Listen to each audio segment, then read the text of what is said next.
Thank you, everyone.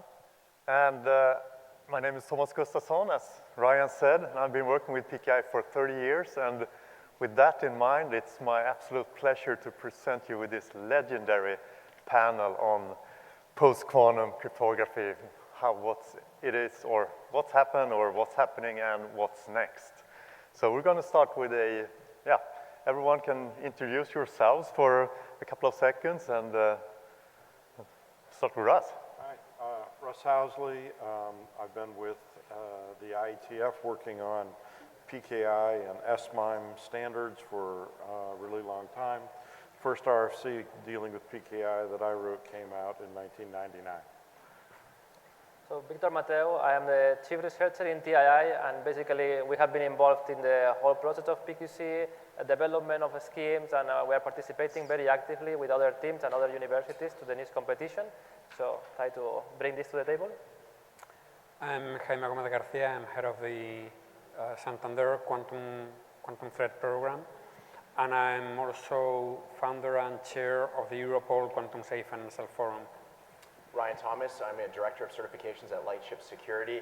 My primary role is to help our partners as a trusted advisor to sort of get them through the FIPS 140 process.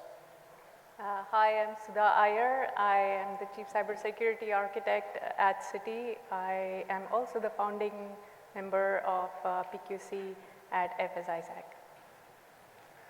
Thank you. And the great thing, this panel brings, each individual here has a unique perspective. So we're going to start, or to spice things up, we will have a poll, which I think should appear something.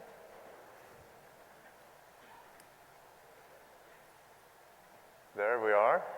So if you have the app downloaded, we have a poll here where you can access by accessing the session, clicking the details button, and there's a poll tab there. And we'll, mention the answers for the poll afterwards. But the questions, as you will find, are, will your organization start any PQC preparations, during 25? 25 just started, so we have some time to go. Like, yes, we're already working and we have budget for it. Yes, we plan to start preparations in 25. No, we don't have any plans in 25, and we have not made any decisions yet at all. So I have some suspicions of, the top risers of these, but we'll see in the end.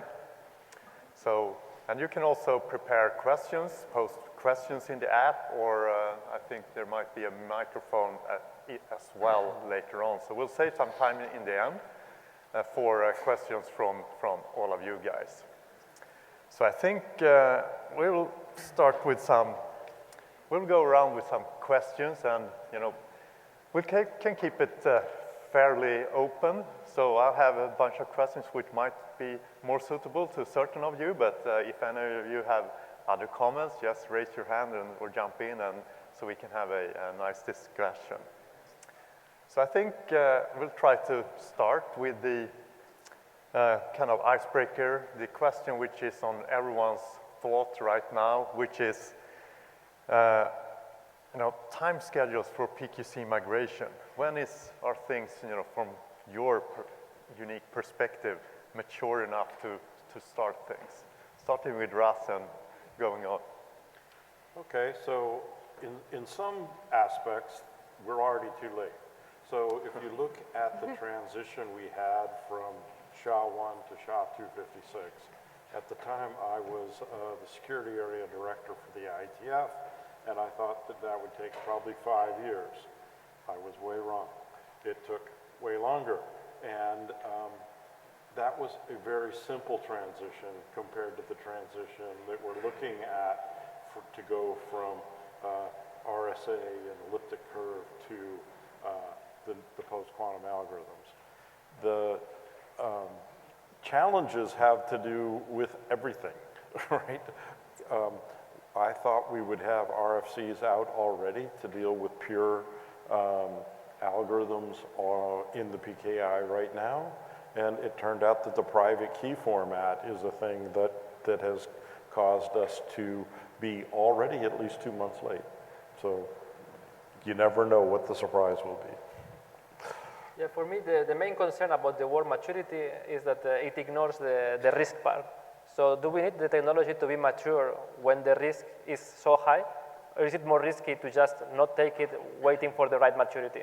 I think we are kind of in this spot where some standards are there and they cover a lot of applications, but they certainly cannot cover all the things that public key cryptography is serving nowadays. And of course, from application standardization, there is like way more things to do. So yeah, I would say it's not mature enough yet because there are lack of standards, but we have something and we should embrace it.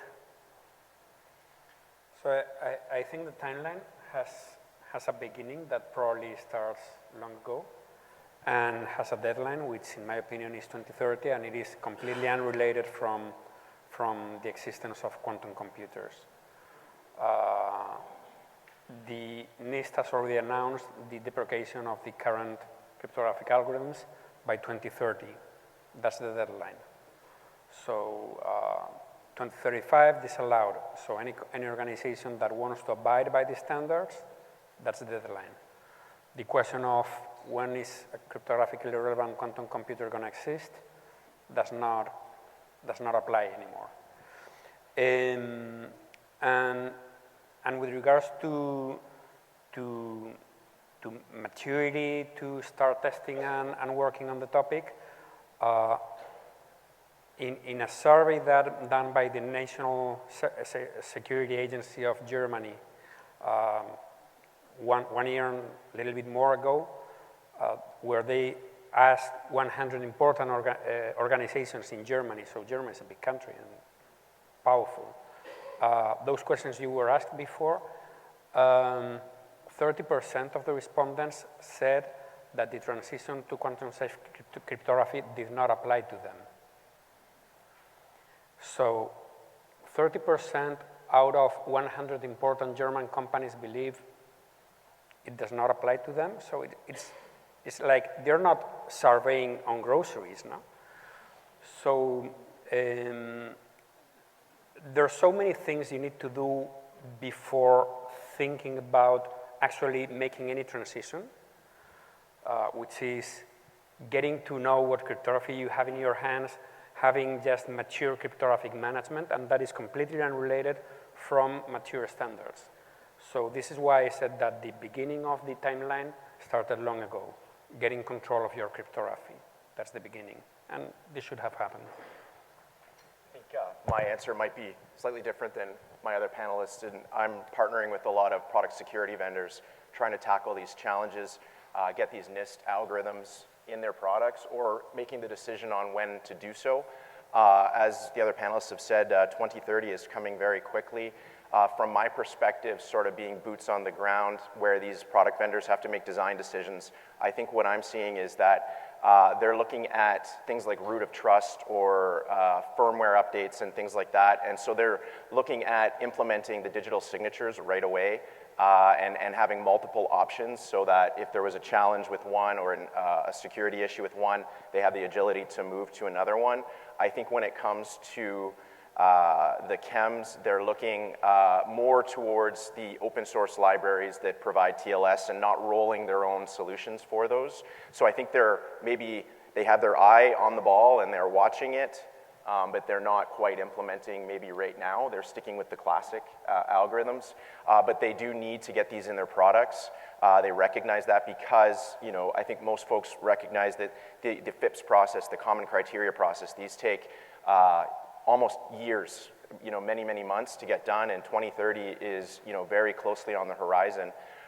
So yeah, the things in hardware they're looking at doing as soon as possible, and the things that in their perception that they can link to a software library provider, I think they're waiting a little longer.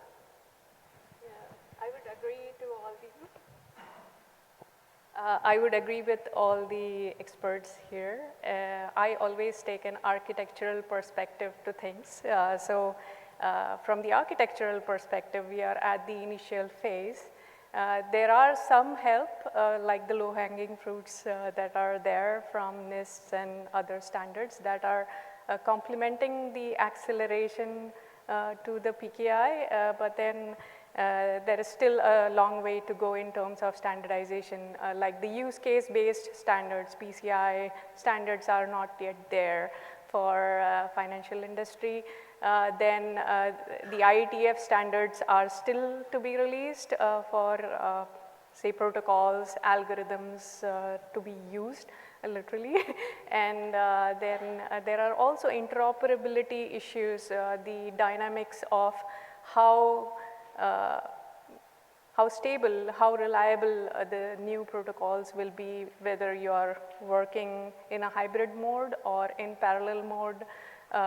So all these aspects are important to be covered at the preparatory stage itself. So we are very much at the initial stage and not mature at all. Thank you. Crystal clear answer, wasn't it? Definitely. So we're going to dig into more details as we go along here during the morning. And I'll start with Russ, who's expert here in standardization. How is the standardization? You already mentioned that things were a couple of months late, but when can we expect things to be settled so we can start implementing things according to fixed or standards? Well, I think everybody understands that this needs to be settled quickly, but that doesn't mean that they're willing to give in on things that are important to them. So there are standards going on for IPsec, for TLS, for SMIME, for Secure Shell, and for PKI. And those are all coming to a head basically at the same time. And the questions that are being addressed now are we going to get the pure ones done first, or are we going to get hybrids done first? And the answer is, it depends on which of those protocols. The pure ones are going to come out first for the PKI and for SMIME, and the hybrids are going to come out first for IPsec and for TLS. IPsec is probably never going to see an environment where they're not hybrid, because the first message in IPsec, Ike, cannot be fragmented. And the post-quantum algorithms are just so large that fragmentation is necessary.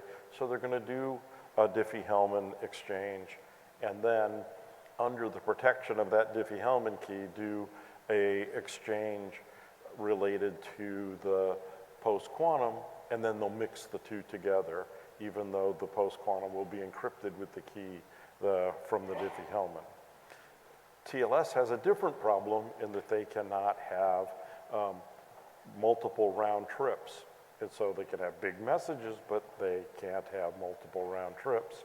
So they will, in the hybrid case, be putting the public keys for both post-quantum and traditional into the first messages, deriving the keys, and then the third message is where the encryption will start.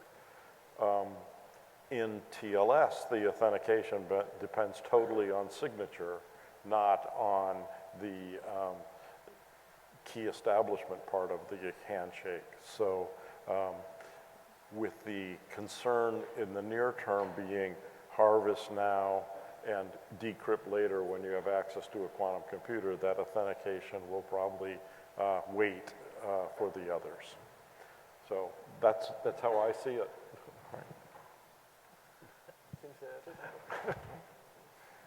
Yeah, continuing on that topic, I would like to ask Ryan, who's coming to when it comes to certification, of course, when all these are out. How's the certification kind of industry or certification of products going, and when do you think we can expect some certified libraries and products out there? Not great, Thomas, not great.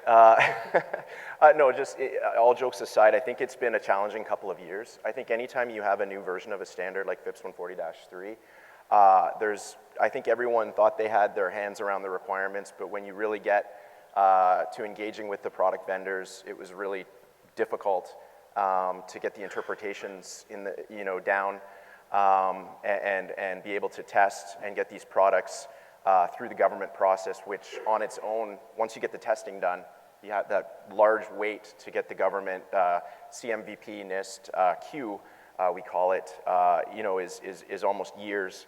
I think just we're focused on PQC here. The good news is they were very diligent when they had these standards published. They had the algorithm validation testing ready to go. They had a lot of the guidance ready to go. And so a lot of labs were able to help early adopters at least get over the initial humps of the algorithm testing. But we did see some friction and slowdown when it came to the interpretation of some of the shall statements. For example, LMS has some challenging export rules in SP 800-208 in Section 8. And so when it came to sort of the devil being in the details, we slowed down a little bit. And now we're seeing early adopters that have gotten through some of them. Now maybe vendors are taking a little bit more of a cautious approach. So that's sort of where we're at the moment. Yeah, no one dares to give any definite timelines here. Okay, well, thanks. And then let's take an industry perspective. I've always, well, from my perspective, things like the financial industry has been the front runners, coming to us and asking about PKI. So I'd like to ask, Jaime and Sudha, can start with Sudha. What's the financial industry in general, doing around this? Okay, again, at this stage, from the financial industry standpoint or perspective, the top financial institutions are actively assessing and adopting and trying to implement different algorithms with different vendors and SME partners that they already have. And then they are doing this in controlled environment as much as possible, possibly sandbox, not even a controlled environment, but it's just an evaluation phase at this point of time to just find whether it really functions. There is an additional benefit with groups like FS-ISAC and FSSCC and all the FFIEC regulations as well. But then these bodies are focused on financial security and enabling post-quantum along with the standardization, along with the use cases. It's a innate learning that financial industry has throughout a significant period of time, that they don't want to do the mistakes that others have done. And such consortiums definitely help, not only just for standardization, but to even voice out something or push back something to the standard so that everything is level set. So that is what is happening from a financial industry standpoint, and I think many financial institutions, not just Citi, benefit from these kind of structures. Again, ascertaining there is incremental changes to the PKI, key management posture, your data security posture in general. It's like grains of cement all across the building, and you have to trace a specific grain which is looking different than the others. So it's not easy because it's so much embedded into systems that you cannot just pick and replace something. So all these aspects kind of tend to add to the larger objective of moving to post-quantum. That's my perspective. So the way I see it, awareness is growing in the financial sector. So Sudha has mentioned, for instance, the FSI-SAC post-quantum cryptography work group that was born long ago. Other collaborations exist, like the Europol Quantum Safe Financial Forum. I'm part of both initiatives.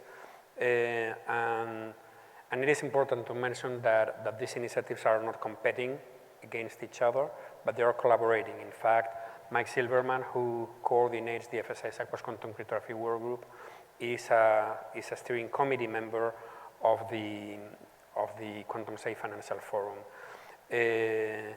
Quantum Safe Financial Forum. I don't know exactly how many are we in the FSI group.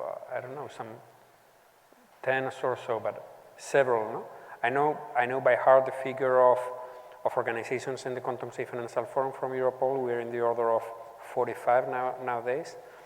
Organizations, including central banks and others.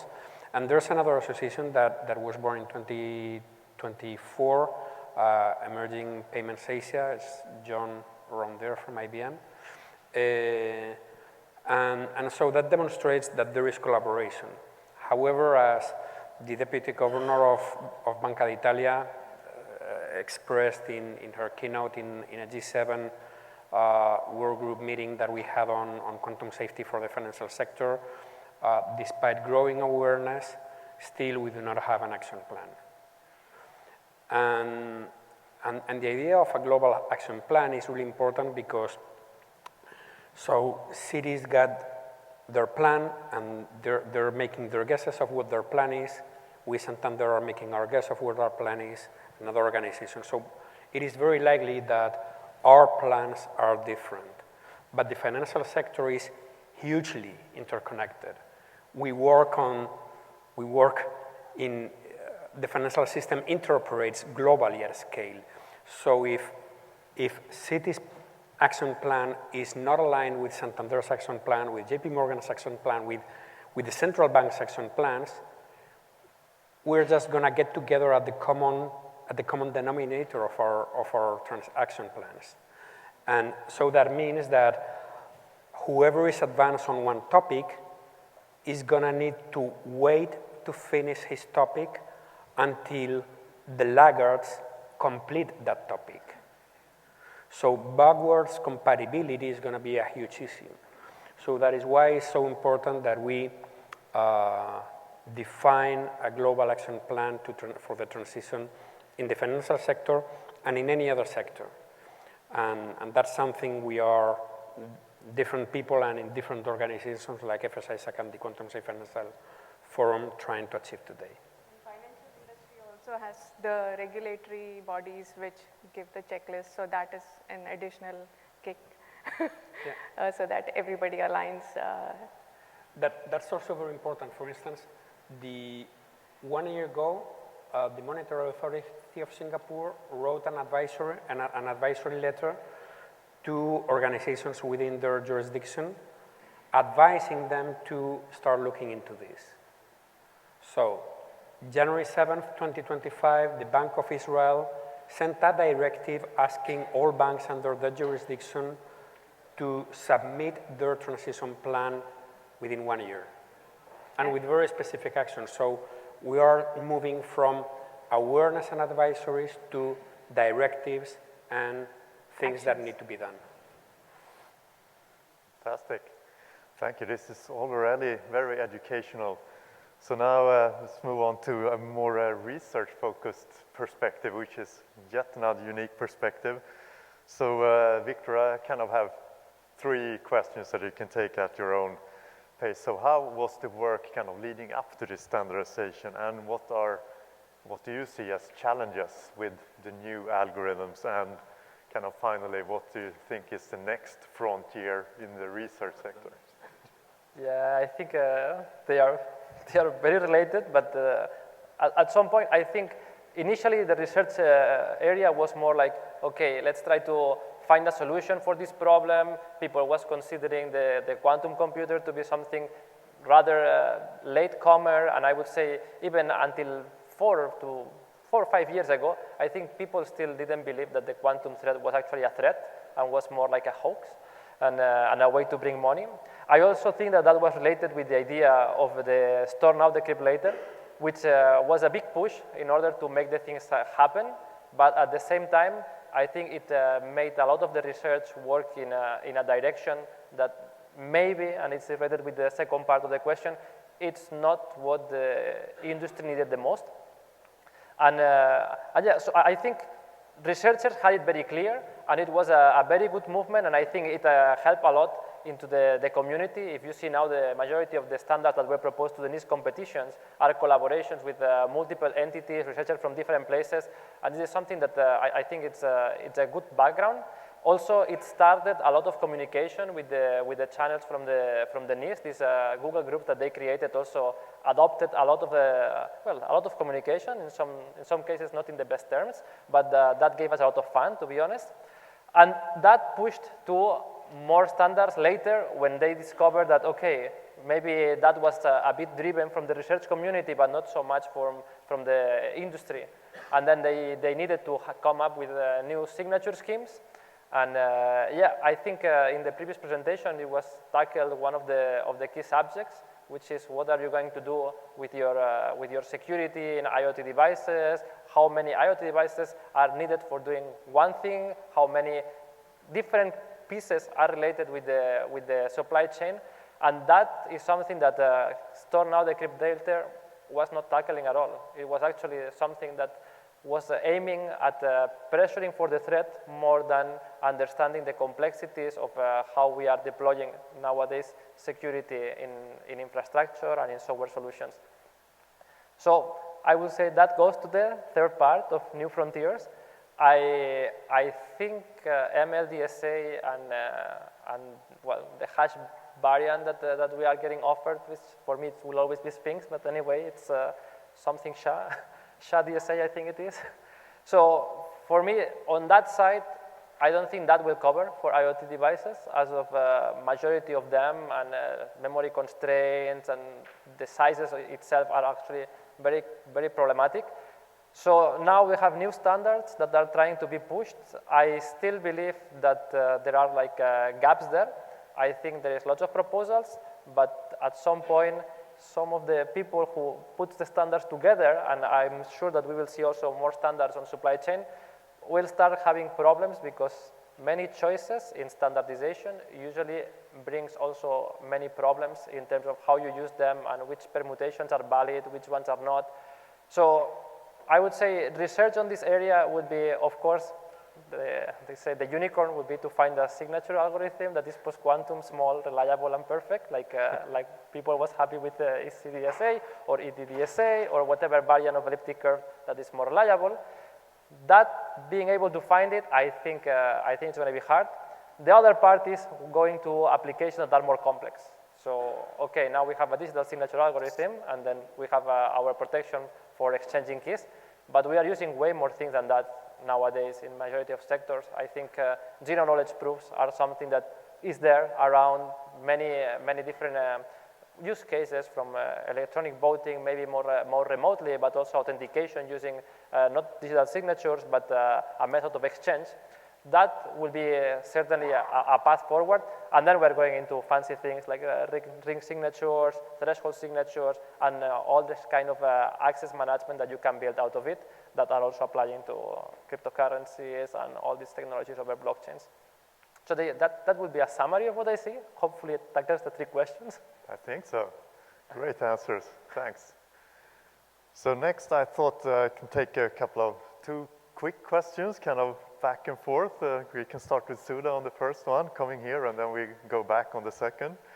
So that is, the first question is, encryption or digital signatures? Do you perceive any kind of one is more urgent than the other? Of course, we heard, decrypt now or harvest now, decrypt later, but there's also the authentication or digital signature parts. Is there anything that you perceive which is more important or not? Well, both have different purpose. So both are important in different ways. So basically how we use encryption is more important, and how keys are shared. If you want to share the keys or not share the keys, that's where you decide whether to use the asymmetric encryption, which is digital signatures. If you want to, how do you ascertain authenticity and other aspects otherwise? So definitely important, but from the PQC standpoint, encryption, we know that, okay, if you use AES 256 and above, you are meeting some threshold, and then you know that this, if you meet this and it's already existing, it's already certified, and it's easier to just get there. Doesn't mean that you throw away digital signatures because there is a threat to EC, DSA, and RSA signatures and keys.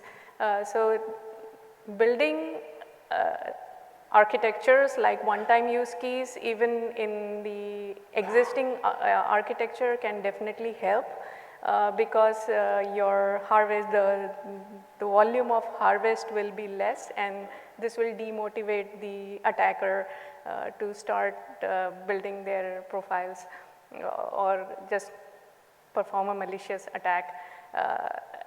From the enterprise usage, and sometimes people panic and take wrong decisions. Like I have seen some designers say that, hey, ECDSA and RSA are under threat, so we will not use them, and we'll continuously share our encryption key with all the partners, which is actually defeating the purpose of the quantum security altogether, because if you have multiple copies of the keys, then it's as good as you don't have any oversight of the keys, because you don't know where those copies will land up to. So that's my perspective. Maybe because of the echo, I couldn't hear the question correctly. Is that what you were asking? Yeah, I think so. I mean, okay. We want to hear all perspectives. So go. Sure. So from the FIPS perspective, predominantly concerned with confidentiality and integrity. When it comes to the transitions that have been identified, the algorithms that are sort of deprecated, I think we saw on the screen with the RSA, ECDSA, Diffie-Hellman, and EC-Diffie-Hellman. So what we're looking at, obviously, when we're engaging our vendors as trusted advisors, is helping them find solutions to making sure their products can get those algorithms, those classic algorithms, sort of have the substitutes that NIST have published the standards on, and that there's algorithm testing on, and that CMBP have released the guidance on. And so we mostly are looking at case by case, customer by customer, helping them find solutions. But when it comes to FIPS, it's sort of agnostic. It's making sure that you're using a NIST-approved algorithm, and that, of course, you make sure that you take those timelines in advance now, or into consideration, pardon me. Now, when it comes to NSA and CNSA 2.0, they're pushing quite a bit further. And so what that is necessitating some vendors to do is make choices immediately in how they're going to do their design when it comes to those firmware updates.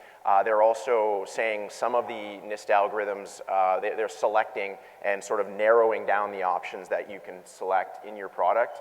And so, again, mostly from my perspective, helping with product certifications, we're just trying to make sure we advise them on what the guidance is applicable to them, and then hoping that they can select one or more algorithms that will allow them to get their product in the hands of their customers with these algorithms. So I think as Ryan just said, it's going to depend on the use cases. So what is more important, confidentiality or authentication through digital signatures? It's going to depend. And we are kind of bombed with marketing messages about harvest now, decree later, and I would like to say that harvest now, decree later is not the only thing. And in some cases, harvest now, decree later it might be a side effect. So obviously, if you are trying to maintain confidentiality of the security plans of a nuclear plant, that's obviously your first concern.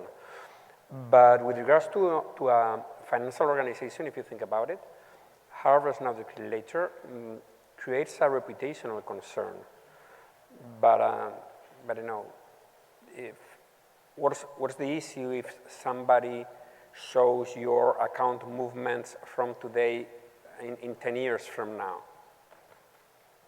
So, and maybe if an attacker wants to really do that, they may have some better options than waiting for a quantum computer to exist. So maybe you are going to be more concerned about the digital signatures in your legal contracts, where you're going to have an operational concern, because financial organizations sign tens of millions, hundreds of millions of digital contracts every year, and you want those signatures to remain secure in the long term.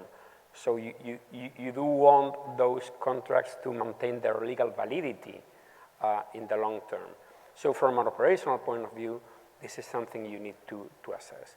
So I'm not saying that one is more important than the other. What I'm saying is that forget about the marketing buzz, analyze your use case. And yeah, I think basically that's it. Yeah, I will take it from here. I think there is also one more point.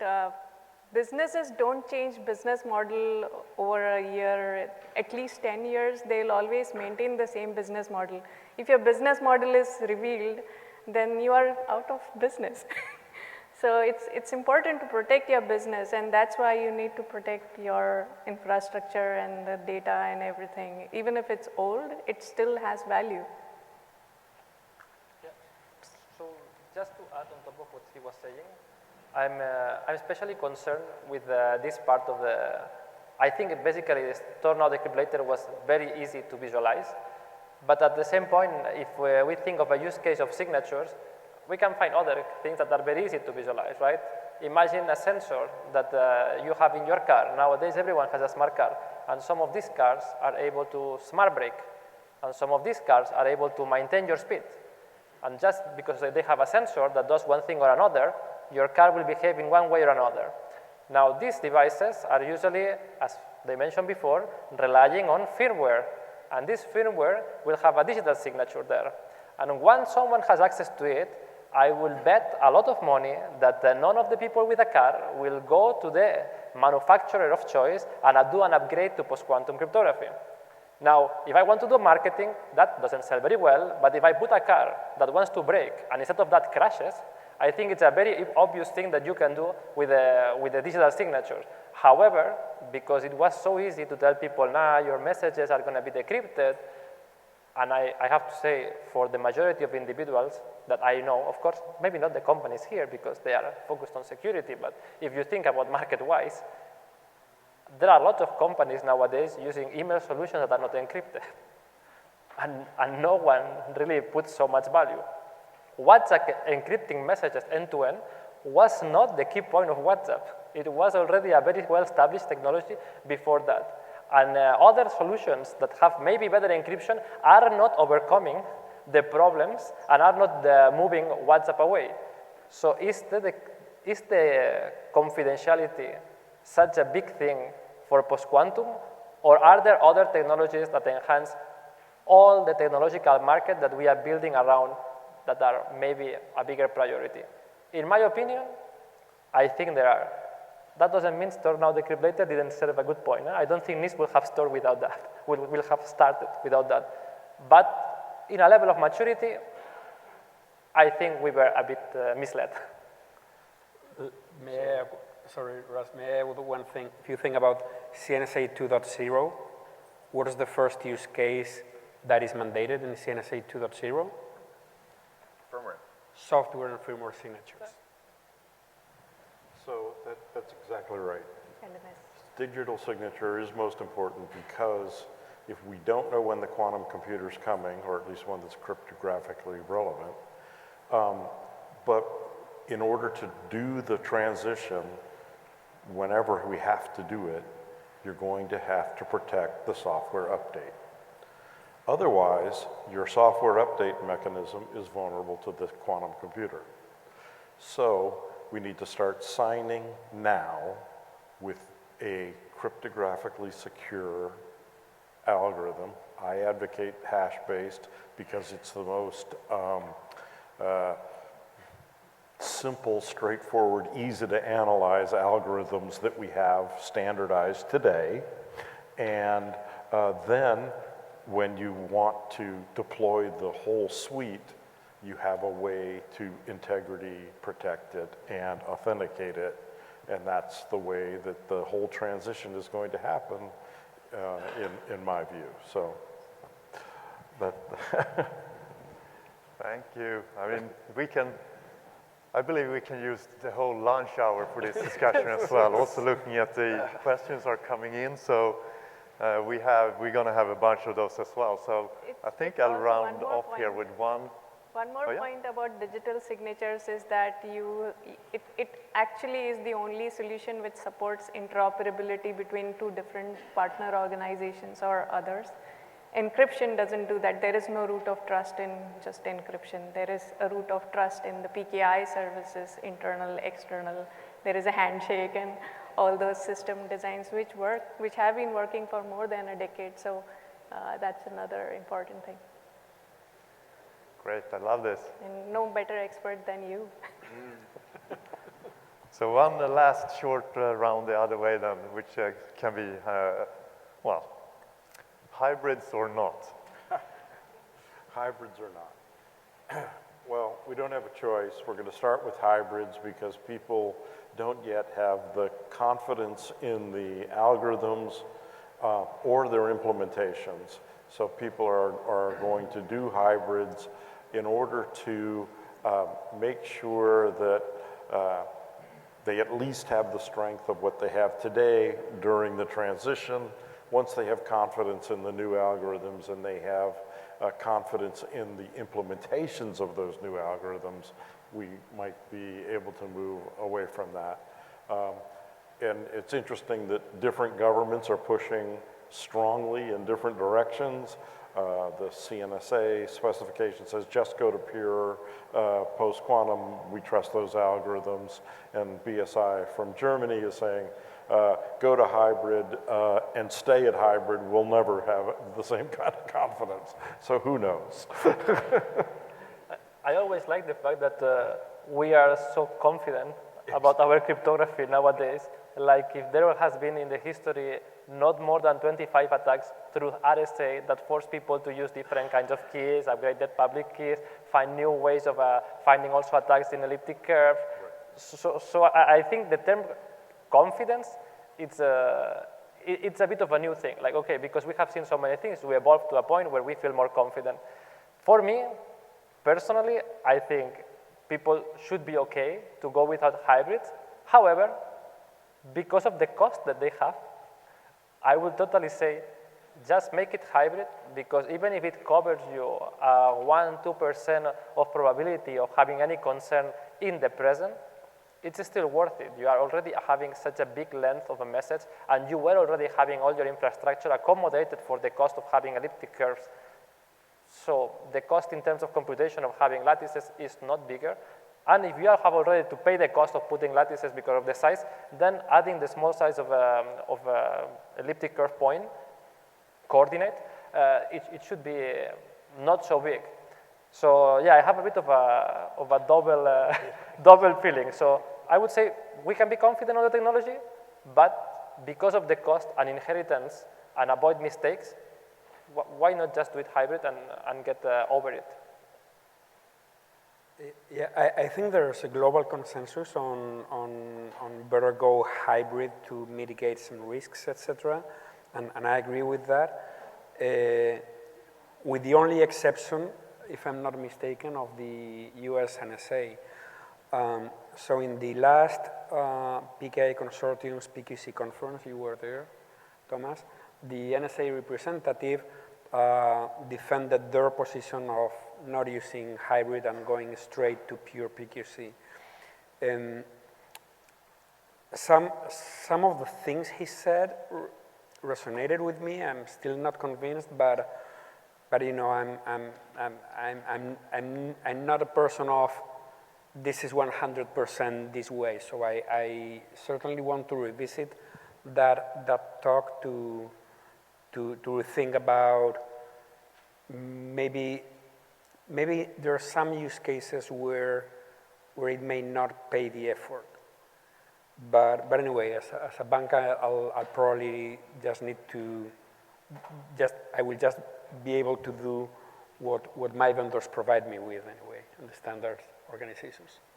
Yeah, I'll keep it very short. Just under CMVP and FIPS 140-3 hybrids are permitted. The other panelists, I think, have addressed CNSA and NSA. And so we can make it work, we can validate it, you can have it in your product and certify it. Yeah, as for me, and the general liking among financial industry is the hybrid mode and models.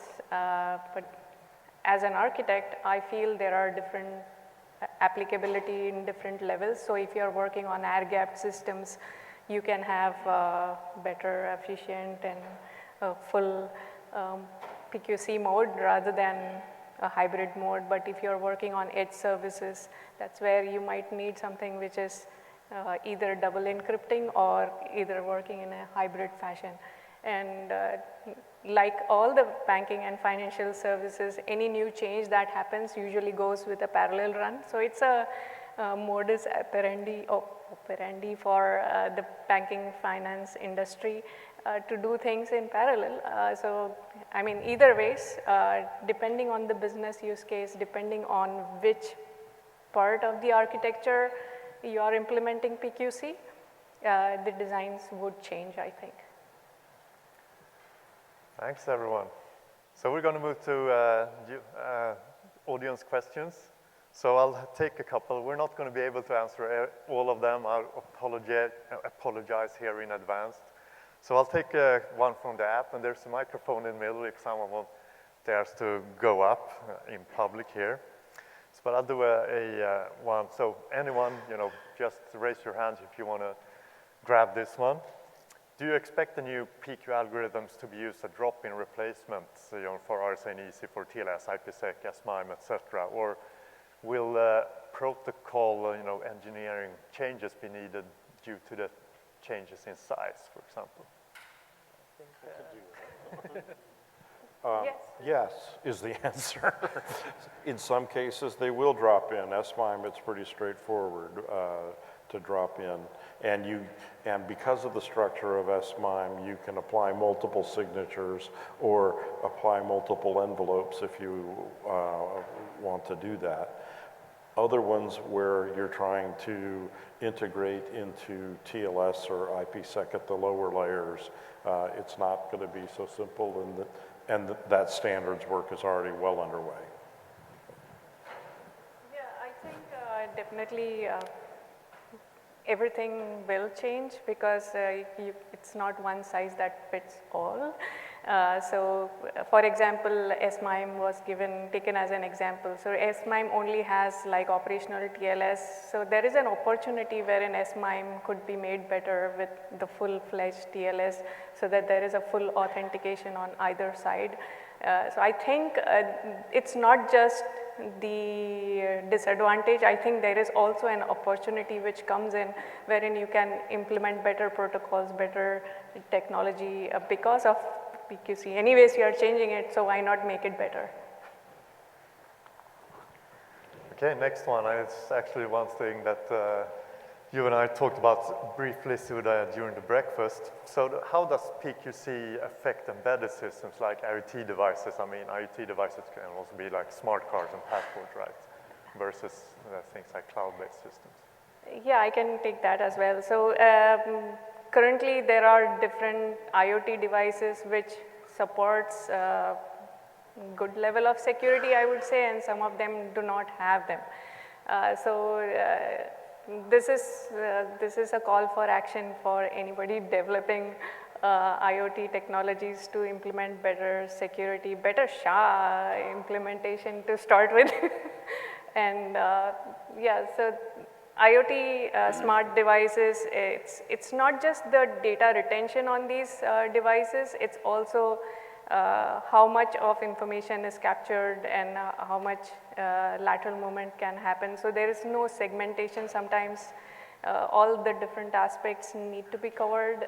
Again, this is an opportunity and call for action for the IoT and other smart devices. Anyone else on the same topic? Just to add something on the topic of IoT, I often have this feeling that IoT is a very vague term, and there are things in IoT that are actually more powerful than a laptop. Around 10 years ago, 12 years ago, I think there are IoT devices nowadays that are already there. Unfortunately, there's also IoT devices that are very limited. And when we are talking very limited, I have a tendency to feel that I believe the field of IoT gaining power will evolve faster than post-quantum crypto getting smaller and capable of computing. So by the time that we find something reachable, I'm afraid that the technology will not need it anymore. Yeah, that's right. That's something we've seen before historically, that's for sure. And there was this presentation about the machine identity that definitely is powerful if people have not tried these kind of solutions. The machine identity using certificates and PKI is really strong. It's a new architecture, but then if we are already implementing that, implement it with PQC if you have a chance. If it's possible. If it's possible. I think this was a good one, which actually is something I have been asked about before. So how can organizations justify the investment in PQC?